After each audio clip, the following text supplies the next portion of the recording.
Welcome to Chapter 4 of Pride and Prejudice by Jane Austen. I'm making these videos in order to help you learn English.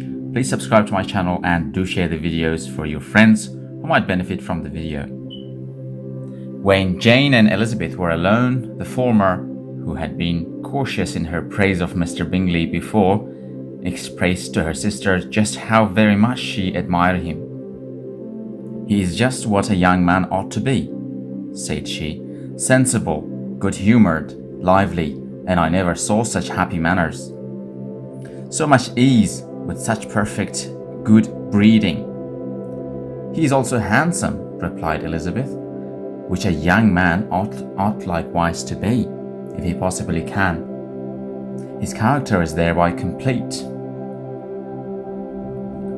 "I was very much flattered by his asking me to dance a second time. I did not expect such a compliment." "Did not you? I did for you. But that is one great difference between us. Compliments always take you by surprise, and me never.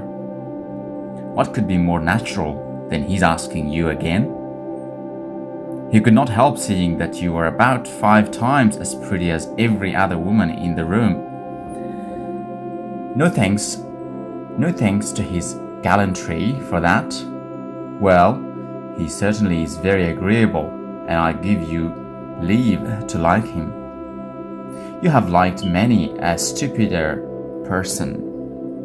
Dear Lizzie, you are a great deal too apt, you know, to like people in general. You never see a fault in anybody. All the world are good and agreeable in your eyes. I never heard you speak ill of a human being in your life."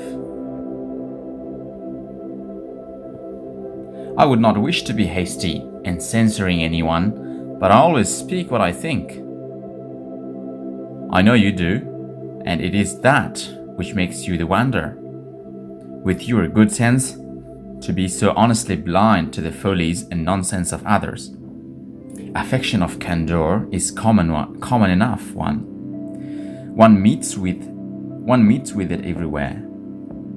But to be candid without ostentation or design, to take the good of everybody's character and make it still better, and say nothing of that bad, belongs to you alone.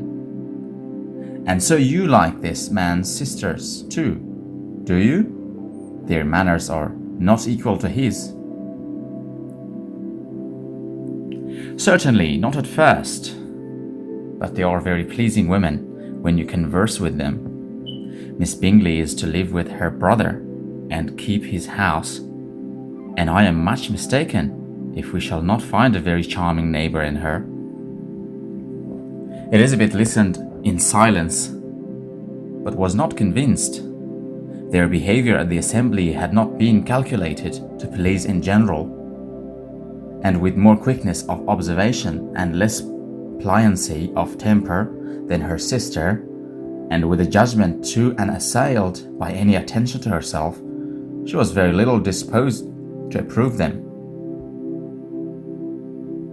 They were in fact very fine ladies, not deficient in good humour when they were pleased, nor in the power of making themselves agreeable when they chose it, but proud and conceited.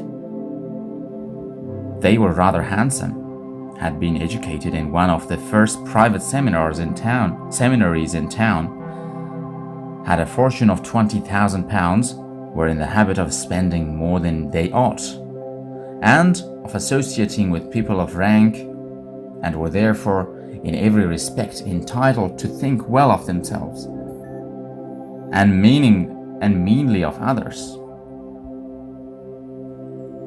They were of respectable family in the north of England, a circumstance more deeply impressed on their memories than that their brother's fortune and their own had been acquired by trade. Mr. Bingley inherited property to the amount of nearly £100,000 from his father, who had intended to purchase an estate, but did not live to do it. Mr. Bingley intended it likewise, and sometimes made choice of his county, But as he was now provided with a good house and the liberty of a manor, it was doubtful to many of those who best knew the easiness of his temper, whether he might not spend the remainder of his days at Netherfield and leave the next generation to purchase. His sisters were anxious for his having an estate of his own, but though he was now only established as a tenant, Miss Bingley was by no means unwilling to preside at his table, nor was Mrs. Hurst, who had married a man of more fashion than fortune, less disposed to consider his house as her home when it suited her. Mr. Bingley had not been of age 2 years when he was attempted by an accidental recommendation to look at Netherfield House. He did look at it and into it for half an hour, was pleased with the situation in principal rooms, satisfied with what the owner said in its praise, and took it immediately.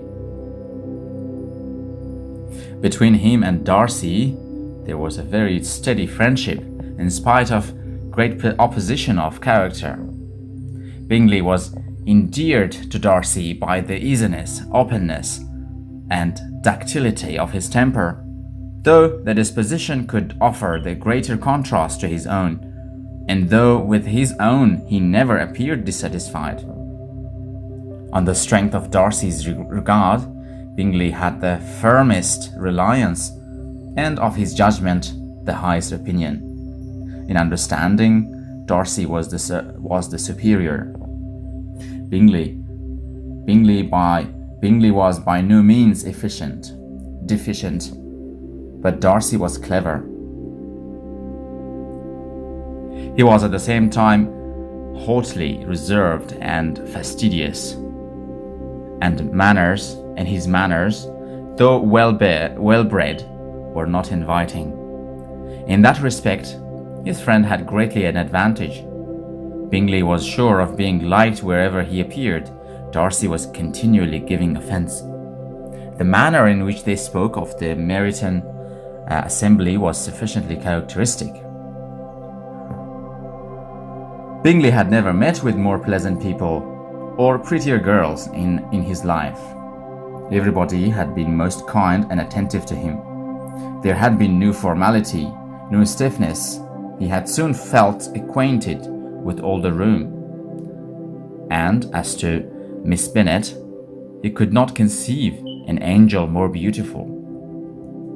Darcy, on the contrary, had seen a collection of people in whom there was little beauty and no fashion, for none of whom he had felt the smallest interest, and for none received either attention or pleasure. Miss Bennet he acknowledged to be pretty, but she smiled too much. Mrs. Hurst and her sister allowed it to be so, but still they admired her and liked her, and pronounced her to be a sweet girl, and one whom they would not object to know more of. Miss Bennet was therefore established as a sweet girl, and their brother felt authorized by such commendation to think of her as he chose.